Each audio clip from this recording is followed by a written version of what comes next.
اے پیغمبر کہہ دو کہ لوگو اگر تم کو میرے دین میں کسی طرح کا شک ہو تو سن رکھو کہ جن لوگوں کی تم اللہ کے سوا عبادت کرتے ہو میں ان کی عبادت نہیں کرتا، لیکن میں اس اللہ کی عبادت کرتا ہوں جو تمہاری روحیں قبض کر لیتا ہے،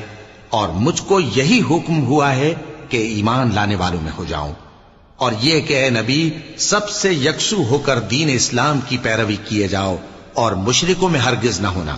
اور اللہ کو چھوڑ کر ایسی چیز کو نہ پکارنا جو نہ تمہارا کچھ بھلا کر سکے اور نہ کچھ بگاڑ سکے۔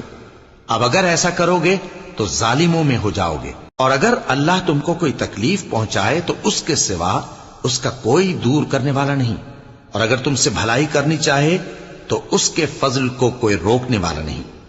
وہ اپنے بندوں میں سے جسے چاہتا ہے فائدہ پہنچاتا ہے، اور وہ بخشنے والا ہے، مہربان ہے۔ کہہ دو کہ لوگوں تمہارے